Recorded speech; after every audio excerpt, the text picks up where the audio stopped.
بسم اللہ الرحمن الرحیم۔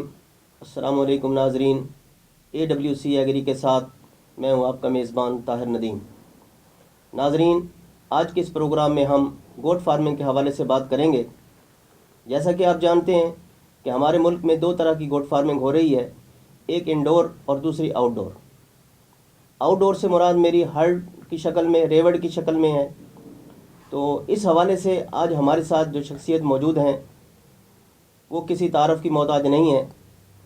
ان کا ایک بڑا عرصہ محکمہ لائف سٹاک کے ساتھ رہا، اور بعد ازاں انہوں نے جب ان کی ریٹائرمنٹ ہوئی محکمہ لائف سٹاک سے تو انہوں نے منصوبہ محمد نواز شریف ایگریکلچر یونیورسٹی سے وابستہ ہو گئے، اور آج وہاں شعبہ تدریس سے ان کا تعلق ہے اور وہاں طالب علموں کو تعلیم دیتے ہیں۔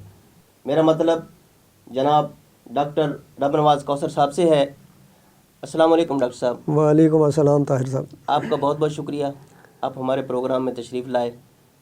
جی مہربانی طاہر صاحب، آپ کی بھی اور AWC چینل کی بھی کہ انہوں نے مجھے آج موقع دیا کہ میں اپنے کسان بھائیوں کی خدمت میں کچھ معروضات پیش کر سکوں جن سے ان کا فائدہ ہو سکے۔ ڈاکٹر صاحب، ہم جاننا چاہیں گے آپ سے کہ ہمارے ملک میں جو ہمارے کاشتکار بھائی ہیں یا مویشی پال بھائی ہیں وہ دو قسم کی فارمنگ کر رہے ہیں گوٹ فارمنگ میں۔ تو آپ ہمیں یہ بتائیں گے کہ اس میں جو زیادہ سکوپ ہے یا جس سے زیادہ وابستہ ہے فارمنگ، گوٹ فارمنگ، اس میں کون سی گوٹ فارمنگ ہے جس سے لوگ وابستہ ہیں؟ سب سے پہلے تو طاہر صاحب میں کسان بھائیوں سے یہ گزارش کر دوں کہ چاہے گوٹ فارمنگ ہے چاہے مویشی فارمنگ ہے تو یہ پیغمبرانہ پیشہ ہے۔ تو اس حساب سے بکریوں کا پالنا خاص طور پہ زیادہ مفید ہے، اگر ان کو ہم کھلا چرائی دیں یا کھلی چراگاہ میں جگہ دیں ان کو چرنے کے لیے، کھانے پینے کے لیے۔ تو ڈاکٹر صاحب، جو انڈور فارمنگ ہے وہ بھی ان دنوں خاصی اپنا شہرت پکڑ رہی ہے، اور خاصے مویشی پال جو بھائی ہیں وہ اس طرف آ رہے ہیں۔ تو کیا سمجھتے ہیں کہ ان دونوں میں کتنا ایک فرق ہے، جو انڈور فارمنگ ہے اور یا آؤٹ ڈور فارمنگ ہے ریوڑ کی شکل میں؟ انڈور فارمنگ کا جہاں تک تعلق ہے طاہر صاحب، تو میں یہ گزارش کروں گا کہ میں نے پہلے بھی گزارش کی کہ جانور جو بکری ہے نا، یہ خاص طور پہ چلنے پھرنے والا جانور ہے۔ اس میں کوئی شک نہیں ہے کہ اب انڈور فارمنگ کا رواج ہوتا جا رہا ہے، کیونکہ چراگاہیں ہمارے پاس محدود ہوتی جا رہی ہیں، کم ہوتی جا رہی ہیں۔ جیسے جیسے زرعی زمین ہم انڈر کلٹیویشن لا رہے ہیں یا اب اربنائزیشن ہو رہی ہے اور کالونیز بن رہی ہیں، تو ہمارے پاس زمین کی الٹیمیٹلی کمی ہو رہی ہے جہاں پہ جانور کو ہم چراگاہ پرووائڈ کر سکیں یا ان کو چرائی کے لیے جگہ مہیا کر سکیں۔ تو انڈور کا جہاں تک تعلق ہے تو اس میں ہمیں شیڈ بنا کے ان کو اسی شیڈ تک ہی محدود رکھنا پڑتا ہے، اور اس میں خاص طور پہ جو بھی جانور ہم پالیں، چاہے بکری ہے چاہے بھیڑ ہے چاہے گائے ہے چاہے بھینس ہے، تو اس کا جو جسمانی زندہ وزن ہوتا ہے نا، اس کا 10% یہ اس کی گرین فاڈر کہہ لیں یا سبز چارہ کہہ لیں، یہ اس کی جسمانی ریکوائرمنٹ ہوتی ہے، اس کی گروتھ کے لیے بھی، اس کی اپنی مینٹیننس کے لیے بھی۔ تو یہ ہم اگر پرووائڈ کر سکتے ہیں ان کو، ان کی باڑے میں پال کے شیڈ بنا کے اور اس کی کھرلیوں میں اگر ہم اتنا چارہ ان کو پرووائڈ کر سکتے ہیں جو ان کا پسندیدہ بھی ہو، تو اس میں کوئی حرج نہیں ہے کہ ہم اگر انڈور فارمنگ بھی کر لیں تو چارے کے ساتھ ساتھ ونڈا بھی ہونا چاہیے۔ اور جہاں تک ونڈے کی ریکوائرمنٹس کا تعلق ہے تو 2% جسمانی وزن کا 2%، تو یہ ان کے جسم کی مینٹیننس کے لیے لازمی ہے، جس سے ان کی جسم میں بھی بہتری آتی ہے اور قوت مدافعت بھی بہتر رہتی ہے۔ تو یہ دو چیزیں، اور تیسری چیز پانی کی فراوانی ہونی چاہیے کہ جتنا پانی جانور پینا چاہے، یہ نہیں کہ صبح کھولے پلا دیا، شام کو کھولے پلا دیا یا شام کو موٹر چلائی پلا دیا، نہیں، بلکہ پانی کے لیے ایک علیحدہ سے کھرلی بنی ہونی چاہیے جس میں ہر وقت تازہ پانی موجود رہے اور جانور جب چاہے جا کے اس میں پی لے، یعنی کہ ایسیس اس کو فری ہونی چاہیے پانی تک۔ تو یہ 3 مین چیزیں ہیں جو اس کی فیڈنگ میں ضروری ہیں۔ بھیڑیں بھی پالتے ہیں، بکریاں بھی پالتے ہیں، تو آپ ہمیں بتائیں گے کہ اس میں سکوپ جو ہے وہ کس جنس کا زیادہ ہے؟ بکریوں کا سکوپ زیادہ ہے یا بھیڑوں کا سکوپ زیادہ ہے؟ طاہر صاحب، اس سلسلے میں یہ گزارش کروں گا کہ جیسے جیسے ماڈرنائزیشن ہو رہی ہے، وقت ترقی کر رہا ہے، تو بھیڑ چونکہ زیادہ تر پالی جاتی تھی اون حاصل کرنے کے لیے، اور اون خاص طور پہ جو بھیڑ کی ہے وہ قالینوں میں استعمال ہوتی تھی، لیکن اب سنتھیٹک کارپیٹس یا قالین آ رہے ہیں تو بھیڑوں کی اون کی وہ مارکیٹ نہیں رہی، بلکہ پہلے یہ ہوتا تھا کہ اون کترنے والے فارمر کے پاس جا کے اون بھی اس کی لیتے تھے، جانوروں کی اون کتر بھی دیتے تھے اور اس کو پیمنٹ بھی کرتے تھے۔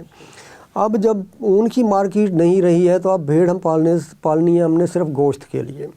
اون کی مارکیٹ کی تو یہ حالت ہے کہ اب فارمر کو ڈھونڈنا پڑتا ہے کہ کوئی اون کترنے والا ہمیں ملے، اس کو اون بھی دیتے ہیں اور پلے سے پیسے بھی دیتے ہیں کہ بھائی یہ لے جاؤ ہمارے جانوروں کی اون کتر دو تاکہ ان کی صفائی ہو سکے، ان کا جسمانی وزن بڑھ سکے، ان کی بڑھوتی بہتر ہو سکے۔ تو اب بھیڑیں بھی صرف گوشت کے لیے پالی جا رہی ہیں اور بکریاں بھی زیادہ تر گوشت کے لیے ہی پالی جاتی ہیں، لیکن کچھ بکریاں جن میں بیتل ہے یا دائرہ دین پناہ، یہ دو نسلیں ایسی ہیں کہ ان کو ہم غریب کی گائے بھی کہہ سکتے ہیں۔ یہ عام حالات میں بھی 2 لیٹر تک دودھ دے دیتی ہیں، جس سے ایک چھوٹے گھر کا چائے کا کم از کم دودھ کا خرچہ نکل آتا ہے۔ تو ڈاکٹر صاحب ہم یہ بھی بتائیں کہ جو لوگ ہمارے ہاں اس کو بطور ایک پیشہ کے طور پر، ایک آمدنی کے ذریعے کے طور پر بھی گوٹ فارمنگ کو اپناتے ہیں، تو اس میں آپ کیا سجیسٹ کریں گے کہ جو ہمارے مویشی پال بھائی اس طرف آنا چاہتے ہیں وہ کس نسل کی بکری جو ہے وہ رکھیں تاکہ اس کی جو نسل ہے وہ اس کی جو پیداوار ہے اس زیادہ تیزی سے ہو، یا اس میں بچوں کی پیدائش زیادہ ہو تاکہ اس کی آمدنی جو ہے وہ زیادہ ہو سکے؟ میں یہ گزارش کروں گی کہ ہمارے پنجاب میں خاص طور پہ جو بکریوں کی نسلیں موجود ہیں ان میں لائل پوری، یہ بیتل بکری ہوتی ہے، اس کا رنگ کالا ہوتا ہے اور اس پہ سفید پیچز ہوتے ہیں جسم پہ، یا سفید رنگ ہوگا تو کالے پیچز ہوں گے۔ ایک مکھی چینی کہہ لیں آپ یا چینی بیتل کہہ لیں، اس کا رنگ زیادہ تر سفید اور براؤن سے چھوٹے چھوٹے چھینٹے سے جیسے پڑے ہوتے ہیں جسم پہ، تو اس طرح کا رنگ ہوتا ہے اس کا۔ یہ دو لائل پوری، یہ لائل پور کے علاقے میں، فیصل آباد کے علاقے میں زیادہ پائی جاتی ہے اور اب تو پورے پنجاب میں موجود ہے یہ نسل۔ چینی بیتل یا مکھی چینی جس کو ہم کہتے ہیں، اس کا ہوم ٹریکٹر بہاول نگر اور بہاولپور کا ایریا ہے، لیکن یہ بھی اب آلموسٹ پورے پنجاب میں پائی جاتی ہے۔ اس کے بعد تیسری نسل ہے ہماری دائرہ دین پناہ، یہ ضلع مظفر گڑھ کا علاقہ ہے، بلکہ اب تو ضلع لیا ہو گیا، تو اس کا ایک قصبہ ہے دائرہ دین پناہ، یہ وہاں سے منسوب ہے یہ نسل۔ یہ جسمانی طور پہ تینوں نسلیں تقریباً برابر ہوتی ہیں اور ان کا دودھ بھی تقریباً برابر ہی ہوتا ہے، اور جہاں تک بچے پیدا کرنے کا تعلق ہے تو 1 سے 2 بچے ایک سال میں ایک دفعہ یہ بکریاں دیتی ہیں۔ اس کے علاوہ بکریوں کی جو چوتھی نسل ہے ناچی، جیسا کہ نام سے ظاہر ہے کہ وہ جب چلتی ہے تو ایسے محسوس ہوتا ہے جیسے یہ ڈانس کر رہی ہے یا ناچ رہی ہے۔ تو یہ ساری بکریاں عام طور پہ گوشت کے لیے اور گھر میں نے بتایا نا کہ غریب کی گائے، تو اس حساب سے بھی پالی جاتی ہیں اور آمدنی کے لیے بھی پالی جاتی ہیں۔ ایک 5ویں نسل ہے ہمارے ہاں ٹیڈی نسل، یہ سال میں 2 دفعہ بچے دیتی ہے اور 2 سے 3 بچے ہر دفعہ دیتی ہے۔ جب وہ کڈنگ کہتے ہیں ہم اس کے بچے دینے کے عمل کو، تو سال میں 2-3 دفعہ وہ کڈنگ کرتی ہے اور 2 سے 3 کڈز ہر کڈنگ پہ وہ دیتی ہے۔ تو یہ خاص طور پہ صرف گوشت کے لیے پالی جاتی ہے کیونکہ یہ بمشکل اپنے دودھ سے اپنے بچوں کو ہی پالتی ہے۔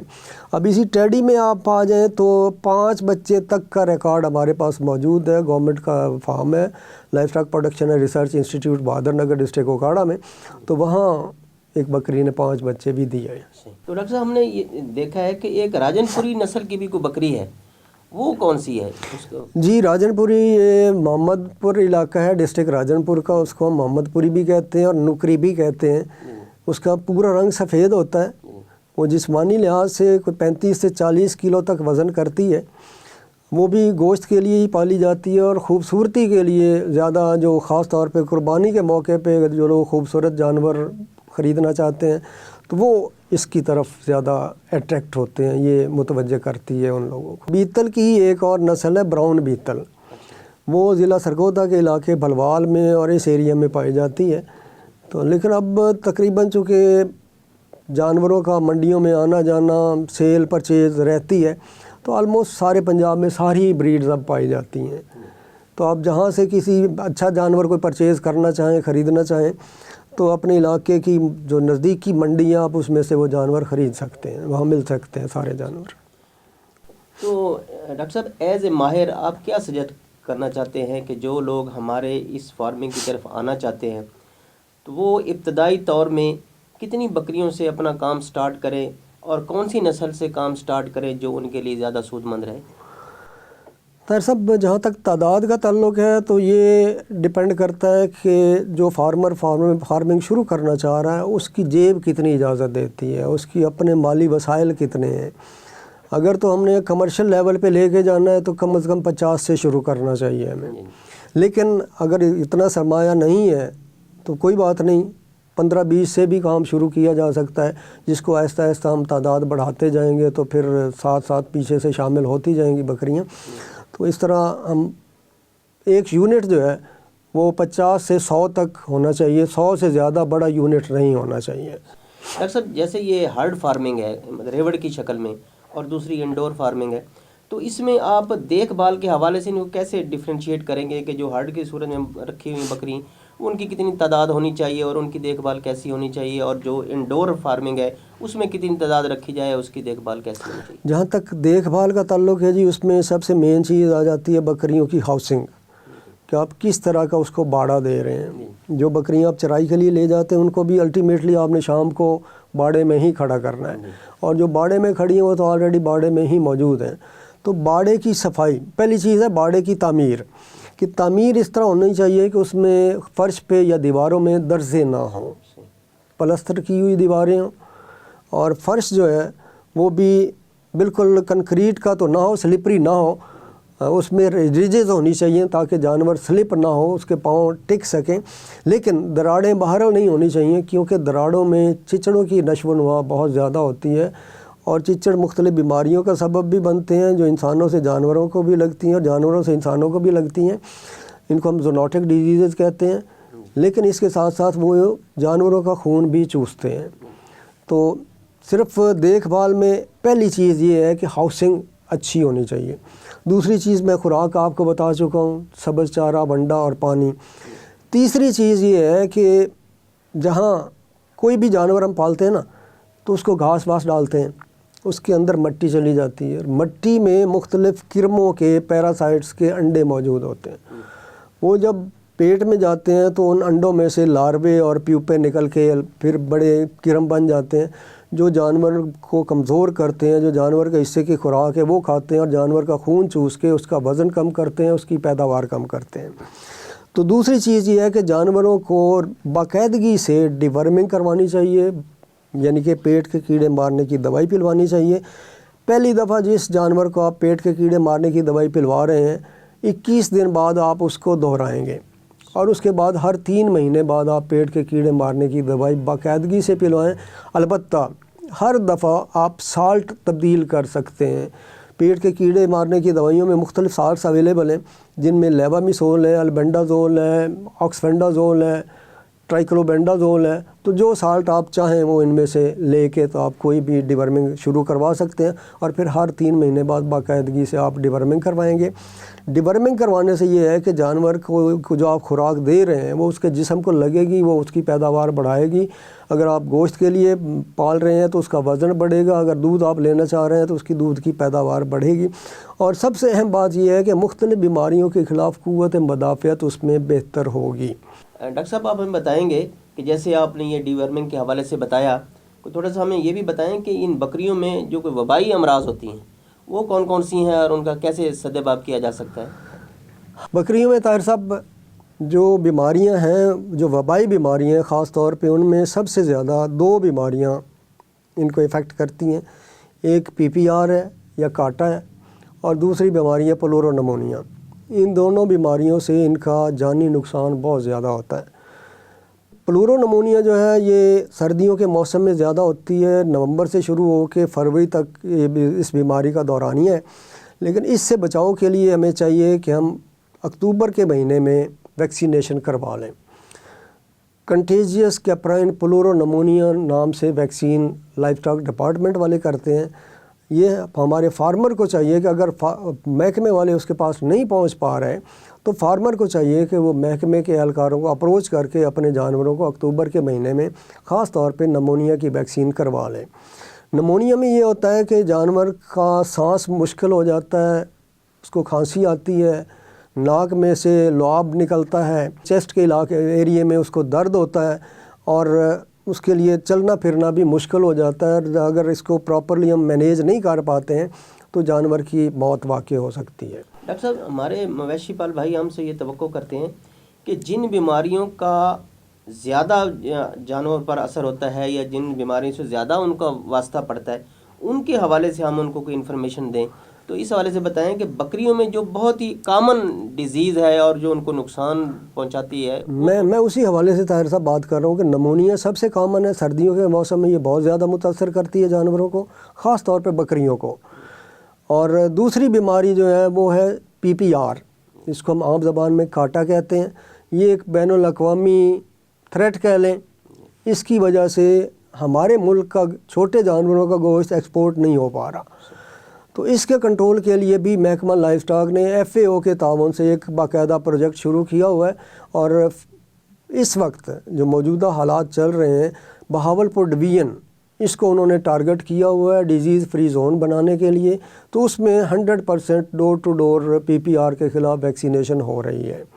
اس بیماری میں بھی یہ ہوتا ہے کہ جانور کے منہ میں چھوٹے چھوٹے زخم بن جاتے ہیں، چھالے بن جاتے ہیں، پھر زخم بنتے ہیں اور منہ میں سفیدی سی آ جاتی ہے. جانور کو پہلے تو موک لگتی ہے، پھر موک بند ہو جاتی ہے اور اس میں جانور کو ڈی ہائیڈریشن بہت زیادہ ہو جاتی ہے، ٹیمپریچر بہت زیادہ ہوتا ہے. تو اگر اس کی بھی آپ پراپر ویکسینیشن نہیں کرواتے ہیں تو جانور کے ضائع ہونے کے بہت سارے امکانات ہیں. اس میں خاص طور پہ یہ ہے کہ ایک جو پریویلیج ہے یا جو پلس پوائنٹ ہے PPR کے کنٹرول کے حوالے سے، تو ایک جانور کو صرف زندگی میں ایک دفعہ ہی اس کی ویکسینیشن کروانا پڑتی ہے. دوبارہ PPR کی ویکسین کروانے کی ضرورت نہیں ہے. البتہ یہاں تھوڑا سا میں واضح کر دوں کہ ہمارے کسان بھائیوں میں بعض اوقات یہ شکوک و شبہات ہوتے ہیں کہ جی ہر 6 مہینے بعد تو ویکسین کرنے آ جاتے ہیں اور کرتے ہیں. تو اس میں یہ ہے کہ 3 مہینے سے کم عمر کے بچوں کو ویکسین نہیں کی جاتی. نیکسٹ ٹائم جب ہماری ٹیم جائے گی، لائف سٹاک ڈپارٹمنٹ کی ٹیم جائے گی، تو 3 مہینے والے جو رہ رہے تھے نا ان کو ویکسین کریں گے. جن کو پہلے ویکسین ہو چکی ہے ان کو دوبارہ ویکسین نہیں کی جائے گی. ڈاکٹر صاحب، یہ ہمیں بتائیں کہ یہ ہمارے جانور زیادہ تک باڑوں میں رکھے جاتے ہیں، تو کیا ان کی صفائی پر کس حد تک توجہ دینی چاہیے؟ یہ میں پہلے گزارش کر چکا ہوں کہ صفائی میں مین چیز یہ ہے کہ آپ کا جو باڑا ہے، اس کا جو فرش ہے، اس کی جو دیواریں ہیں، اس میں دراڑیں نہیں ہونی چاہیے. دوسری بات یہ ہے کہ آپ کے جو باڑے کی جو اوپننگ ہے، جو کھلا حصہ ہے، وہ جنوب کی طرف ہو تاکہ سردیوں میں خاص طور پہ باڑے میں دھوپ لگ سکے. اگر دھوپ لگے گی تو باڑا خشک رہے گا، اگر دھوپ نہیں لگے گی تو باڑے میں نمی رہے گی. باڑے کو خشک رہنا چاہیے، صاف ستھرا رہنا چاہیے. ہر دوسرے دن، کم از کم ہر دوسرے دن اچھی طرح صفائی کر کے تو چونے کی ڈسٹنگ کر دینی چاہیے. چونا ایک معمولی سی چیز ہے، کوئی اتنی مہنگی چیز نہیں ہے.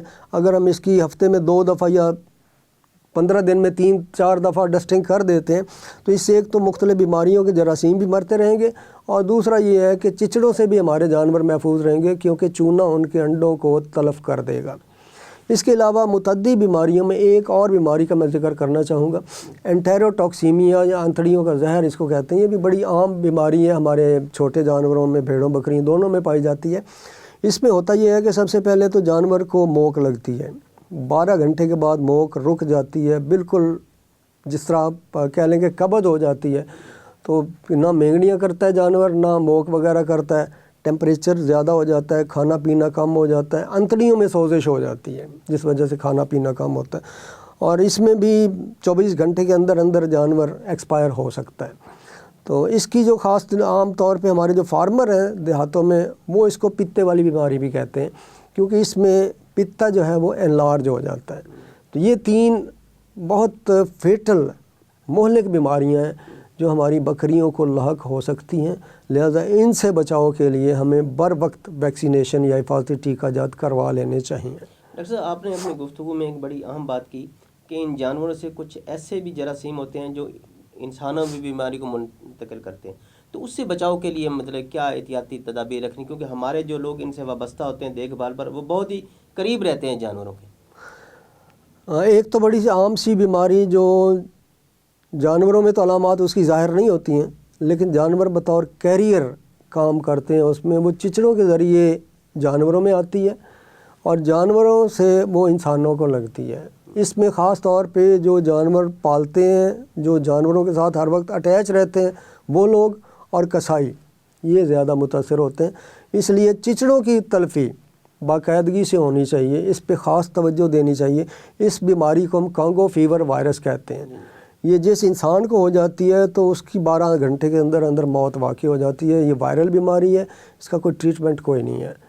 لہٰذا اگر ہم چچڑوں کو تلف کر سکتے ہیں تو یہ ہمارا ایک جہاد کہہ لیں اس بیماری کے خلاف، اور یہی ایک طریقہ ہے اس کو کنٹرول کرنے کا، کانگو فیور وائرس کو، کہ ہم اپنے جانوروں کو چچڑ نہ لگنے دیں۔ اگر لگ بھی جائیں تو میں نے جیسے گزارش کی پہلے کہ چونا ڈسٹنگ کی جائے، اس سے انڈے تلف ہوتے رہیں گے، اور اگر خدا نہ خواستہ جسم پہ چچڑ لگ گئے ہیں تو ٹرائی کلوروفان پاؤڈر سے آپ ان کو نہلا سکتے ہیں، جانوروں کو ایک دفعہ نہلائیں اور پھر 10-15 دن بعد دوبارہ نہلا دیں، اور مین وائل آپ جو ہے چونے کی ڈسٹنگ کرتے رہیں، تو اس طرح آپ چچڑ اور یہ کانگو فیور وائرس کنٹرول کر سکتے ہیں۔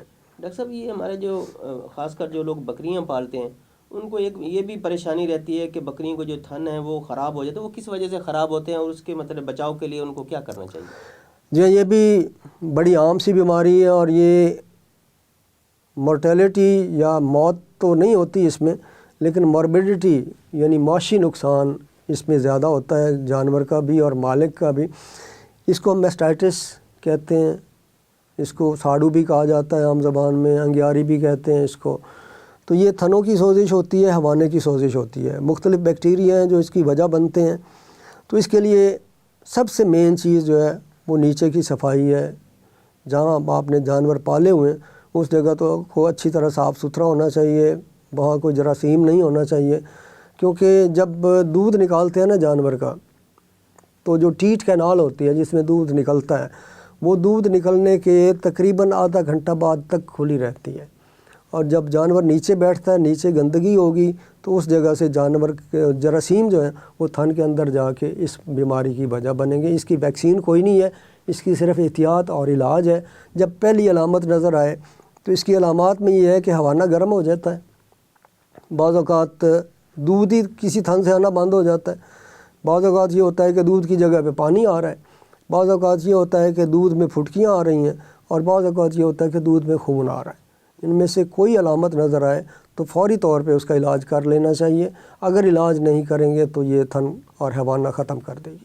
آپ نے بکریوں میں بیماریوں کے حوالے سے بات کی، تو ہمارے ہاں ایک کامن بیماری یہ بھی ہے کہ بکریوں میں وہ گل پیڑے کی، یا جیسے ان کی گردن ہے وہ پھول جاتی ہے، اس میں کوئی گلٹیاں پیدا ہو جاتی ہیں، وہ کیا بیماری ہے اور اس سے کس کس سے تدارک کرنا چاہیے؟ سر صاحب، میں گزارش یہ کروں کہ یہ جو گل پیڑے آپ کہہ رہے ہیں نا، یہ ایکچولی تھائرائیڈ گلینڈ کی بڑھوتری ہوتی ہے، یہ متعدی بیماری نہیں ہے، یہ میٹابولک بیماری ہے۔ ہماری زمین میں آیوڈین جو سالٹ ہے اس کی کمی ہے، جس کی وجہ سے انسانوں میں بھی، خاص طور پہ جنوبی پنجاب میں انسانوں میں بھی گلے سوج جاتے ہیں انسانوں کے، اور جانوروں میں بھی یہ تھائرائیڈ گلینڈز جو ہیں وہ ان کی جسامت بڑھ جاتی ہے، جس وجہ سے جانور کو سانس لینا تھوڑا مشکل بھی ہو جاتا ہے۔ تو اس کے لیے اگر ایسی کوئی علامت نظر آئے تو تھائراکسن گولیاں ہیومن سائڈ پہ ملتی ہیں، وہی ہم جانوروں میں بھی استعمال کر سکتے ہیں، لیکن پھر بات وہی کہ جانور کے وزن کے حساب سے اور ڈاکٹر کے مشورے سے آپ دوائی دیں گے کہ کتنی دینی ہے۔ ڈاکٹر صاحب، یہ دیکھنے میں آیا ہے کہ دنیا بھر میں اب جو فارمنگ ہے، چاہے وہ کیٹل فارمنگ ہو، چاہے گوٹ فارمنگ ہو، چاہے یہ پولٹری فارمنگ ہو، یہ جدید خطوط پر استوار ہو رہی ہے۔ تو کیا آپ سمجھتے ہیں کہ ہمارے ہاں تو اسی روایتی انداز میں یہ گوٹ فارمنگ بھی ہو رہی ہے، تو کیا ہمارے ملک میں یہ جدید فارمنگ کو اپنانے سے کوئی زیادہ فائدہ نہیں حاصل کیا جا سکتا؟ جی ہاں، بالکل آپ بجا فرما رہے ہیں۔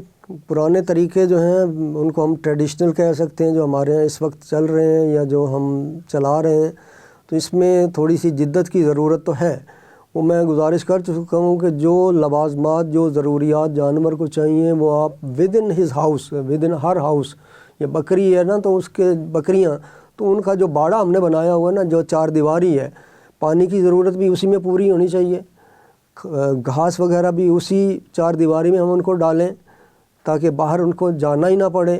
اور پھر یہ ہے کہ پانی اور گھاس ہو گیا، ونڈا ہو گیا اور ڈیورمنگ ہو گئی، تو ساتھ ساتھ ہم منرل کو بھی ایڈ کر لیں اگر ونڈے میں تو، یا اس کی خوراک میں، جس میں کیلشیم اور فاسفورس شامل ہیں۔ یہ DCP پاؤڈر ملتا ہے، ڈائی کیلشیم فاسفیٹ، تو اس میں یہ دونوں چیزیں موجود ہوتی ہیں۔ اس کے علاوہ مختلف منرلز بازار میں مختلف کمپنیوں کے اویلیبل ہیں، جن میں مائکرو منرلز بھی موجود ہیں، جیسے کاپر ہو گیا، میگنیشیم ہو گیا، میگنیز ہو گیا۔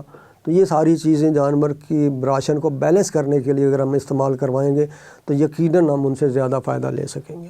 اور بکریوں میں خاص طور پہ اگر صرف گوشت کے لیے پالنی ہیں بکریاں تو ٹیڈی بکریاں زیادہ مناسب رہیں گی، اور اگر ساتھ ساتھ دودھ بھی لینا ہے تو پھر بیتل نسل کی کوئی بھی بکری، بیتل ہو، چینی مکھی چینی ہو، براؤن بیتل ہو، یا چینی بیتل ہو، یا دائرہ دین پناہ ہو، تو یہ آپ ان میں سے کوئی بھی بریڈ آپ پال سکتے ہیں۔ ڈاکٹر صاحب، ہمارے ہاں ایک رجحان یہ بھی ہے، چاہے وہ انسانوں میں ہو چاہے وہ جانوروں کی بیماری ہوں، لوگ سیلف میڈیکیشن کرتے ہیں۔ اس حوالے سے ہمارے مویشی پال بھائیوں کے لیے آپ کا کیا مشورہ ہے کہ اگر کوئی جانور ان کا بیمار ہو جاتا ہے تو وہ کیا اس میں تو میں یہی گزارش کروں گا کہ جی، وہ کہتے ہیں نا کہ بندہ مرے بھی تک اسے تجربہ کار دے ہتھوں مرے، تو اپنے طور پہ علاج نہیں کرنا چاہیے۔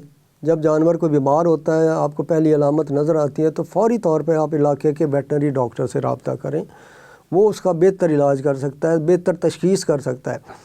بہتر تشخیص ہوگی تو بہتر علاج بھی ہوگا۔ ہم اپنے طور پہ تشخیص نہیں کر سکتے ہیں، ہم بھیڑ چال کرتے ہیں کہ جی یہ فلاں بندے کے جانور میں یہ علامات آئی تھیں، اس نے یہ علاج کیا، اور ہم بھی یہی کر لیں تو ہمارا جانور ٹھیک ہو جائے گا۔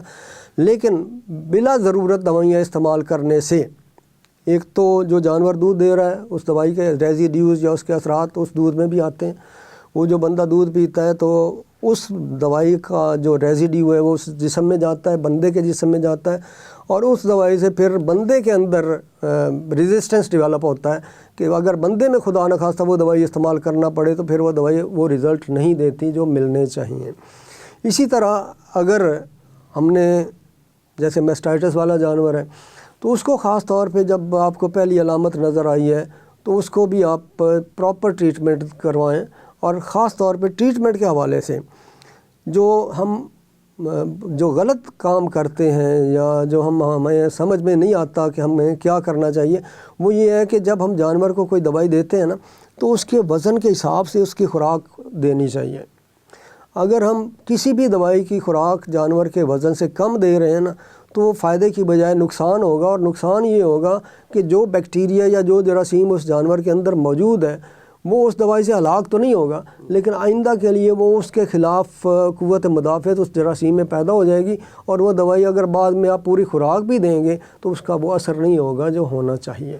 تو اس لیے اپنی میڈیکیشن نہیں کرنی چاہیے، کسی ماہر حیوانات سے رابطہ کر کے اس کے مشورے سے یا اس کو چیک کروا کے علاج معالجہ کیا جائے۔ بہت بہت شکریہ ڈاکٹر صاحب، آپ ہمارے پروگرام میں تشریف لائے اور ہمارے جو ذہن میں سوالات تھے ہم نے آپ سے کیے اور آپ نے ان کے تسلی بخش جواب دیے۔ ہم سمجھتے ہیں کہ ظاہر ہے کاشتکار بھائی یا مویشی پال بھائی جب ہم سے کوئی کوئری ڈالیں گے تو سوالات کریں گے تو انشاءاللہ ہم کوشش کریں گے کہ آپ کو دوبارہ اپنے پروگرام میں زحمت دیں اور ان سوالات کے جواب لیں۔